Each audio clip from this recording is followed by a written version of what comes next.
This episode of Finding Every Reference was brought to you by our Patreon supporters. Link in the description if you would like to support the channel. Pyro has a lot of cosmetics. Like, way too many cosmetics. Like, 219 cosmetics. Not counting all-class cosmetics. That's the most cosmetics out of any class in the entire game. This series of cosmetic-related facts means there's a cubic kilometers worth of references to cover, and that means there's zero time to waste. So without much more further ado, let's get started. The look of this mask is meant to resemble a more extraterrestrial, almost alien-like appearance. As such, the name of the mask contains the word Phobos, which is both a moon from Mars and the personification of fear and panic in Greek mythology. Fitting of the feeling I get when I see a flog pyro taunting around a nearby corner. Ugh.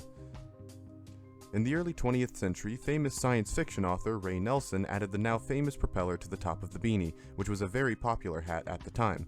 Fitting for Pyro's first ever hat added to the game. The first word in this hat's name, which I won't even attempt to pronounce, is the scientific name for a genus of green slug found in Australia. The second word, Tyrannus, is Latin for tyrant, and also the code name used by Count Dooku in Star Wars The Clone Wars. I doubt that second part was intended or relevant, but I needed to flex my useless Star Wars knowledge somehow. It's not like it'll ever come up in this channel again, right? This is an OG firefighter helmet, specifically from the Merryweather firefighting company in 19th century Britain. The Prancer in this hat's title is the name of one of Santa Claus's reindeer. This means that Pyro cut a singular antler off of one of Santa Claus's reindeer, which is an absolutely terrifying thought. This is a promotional item referencing Plants vs. Zombies, as it shares its appearance with the Conehead zombie from that series. The item description for this item references the famous cooking show Iron Chef. During the show, contestants are often given a mystery ingredient that they are challenged to use in the dish that they make on the show. The phrase in the item description is what is said in the show before presenting said mystery ingredient. This hat's description directly connects the look of the hat to the Day of the Dead. Both the hat and the holiday share a Mexican cultural background. This hat's name is a reference to the classic children's book Gilligan's Island. In the book, the main character Skipper commonly refers to Gilligan as quote-unquote little buddy. Both Skipper and Gilligan were both sailors as well, therefore the Old Navy Dixie cap fits the reference quite well. The level number of the last breath references the unlucky number 13, which is often associated with the devil and misfortune, fitting the appearance of the last breath. This candle's description references the Elton John song Candle in the Wind. Ironically, this hat also has a bug where the genteel smoke unusual effect doesn't work correctly and comes from the back of the pyro's head instead of the candle. Therefore, the smoke from the candle in the wind gets blown from the wrong place, which is moderately amusing. This is a dope promotional item from the game Super Monday Night Combat, based on the assassin character from that game. It's also the most insanely underrated cosmetic I've ever seen, starting a trend with pyro cosmetics. Seriously, this looks so sick in a lot of pyro loadouts, but basically no one uses it. This is probably because of that game's relative obscurity. I still, after 2 promotional items so far, have no idea what Monday Night Combat is, and I probably never will. This is yet another promotional item, this time referencing the sectoids from the XCOM series of games. The name also combines the well-known Area 51 military base, known for supposedly housing aliens, with 451, the burning temperature for paper. This, of course, extends to a reference to Fahrenheit 451, a book about a dystopian firefighter, thus tying to Pyro's affinity for fire. The description for this item directly references Lord of the Rings, specifically the Nazgul and their affinity for attempting to steal the One Ring from Frodo throughout the series. These hats both reference the character Dr. Roxo from the television series Metal Apocalypse. Both the DethKapp and Nose Candy resemble the appearance of the unhinged clown. The DethKapp's name specifically references the fictional band from the show, Death Clock, and the item description of the DethKapp also references lyrics from the song We Built the City by the band Starship, vaguely referencing the rock and roll nature of the cosmetic, with the dyed hair and eccentric look. This is easily the best promotional item in the entire game. No, I'm serious. This cosmetic alone makes BioShock Infinite a worthwhile sequel in my eyes. It turns your head into a furnace. If you paint the hat, it changes the color of the flames. That's like so stupidly cool, but basically no one wears this hat either. Come on, pyromanes of the world, why would you wear the Last Breath or the Flamboyant Flamenco when you have this? It's right there. Also the something something man in the iron mask. The name of this cosmetic references the Necronomicrown, an occult item featured heavily in the works of H.P. Lovecraft as well as the Evil Dead series. The item description is also a quote from the movie Army of Darkness. This is the third Venture Bros reference in this series, and cluing me in that there's gotta be something about this obscure Adult Swim show that's critical to understanding TF2's identity and lore. Seriously, 3 different references? 3? The item description for this World War II era pilot mask directly references the film Top Gun and its famous Danger Zone scene and, by extension, the song. This is way too cool of a hat to be Halloween restricted, and that fact deeply saddened me when I was doing research for this video. Its appearance directly references the look of the Lovecraftian monster Cthulhu, with each of the pipes on the air mask corresponding to one of Cthulhu's tentacles. The name and appearance of this hat directly references one of the most famous clowns in history, Bozo the Clown.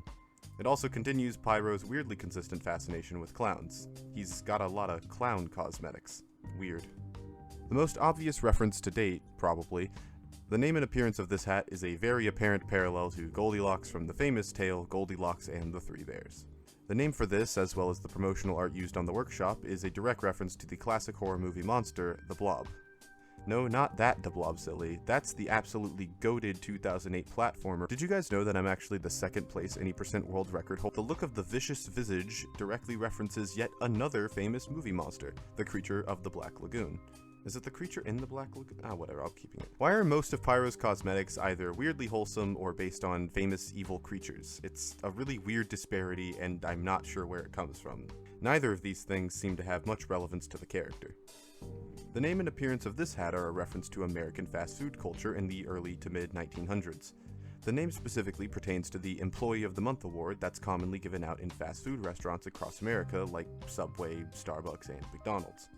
This is probably my favorite reference out of every single cosmetic that we've covered thus far, that's including Soldier and Scout, because it's a pretty layered reference that actually takes a lot of thought to figure out.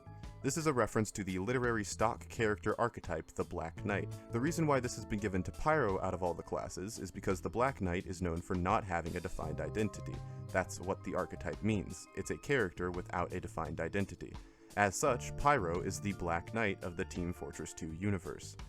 That's such like a cool, layered literary reference, and it took a lot of thought to come up with, and also it like looks good. It's really, really cool.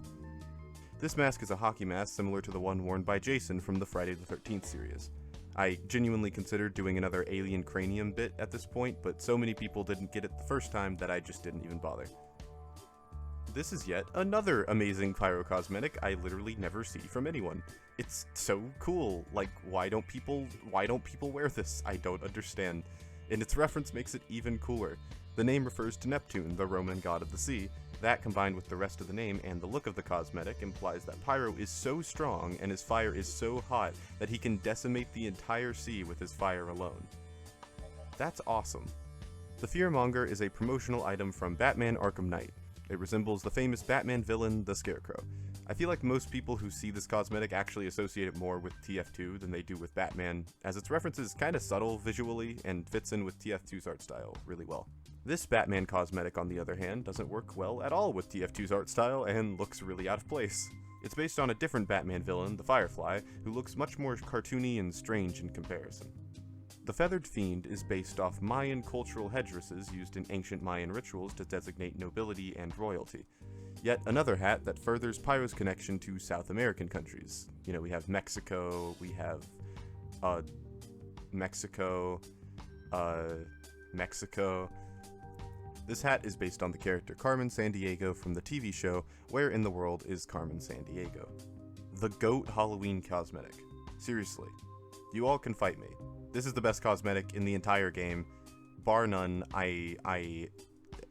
this is the best one. According to Mr. Quacker's creator, this cosmetic is based on the Disney-themed gas mask commissioned for Disney theme parks in 1944. Yes, these are real, and not creepypasta bait.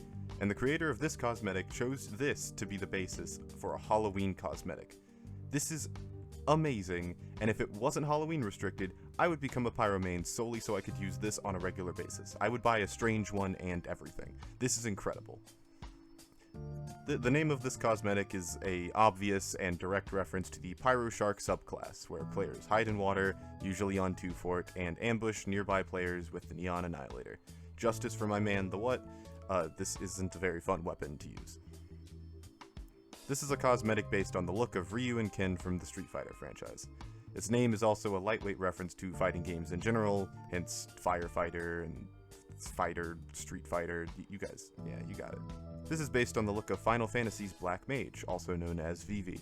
It also gives me nightmarish flashbacks to playing Kingdom Hearts 2 Critical Mode on stream and trying to beat Vivi in the Struggle tournament. Finally, our last cosmetic is based on Hotline Miami's Animal Mask, similar to the rabbit mask we discussed in the Scout video. Unlike that mask, however, this one offers no special benefits or buffs in-game. It was likely added to the game due to the Rooster's cultural association with fire in many societies throughout history. Wow, that one was a doozy. What did you guys think of the new format? This is the outro, by the way. I think that it shows a lot more information this time around, so what did you guys think? Just let me know. Let me know in the comments below what you thought of the new format for the series. Of course, we're doing Demo Man next, so make sure to give me your recommendations for the references you know for Demo Man. I'm going to keep this outro short because your time is important to me. I hope you all have a wonderful day. Remember that you matter, and that I care about each and every one of you. And I hope you have a wonderful day. Make sure to stay tuned and stay lucid. Bye-bye.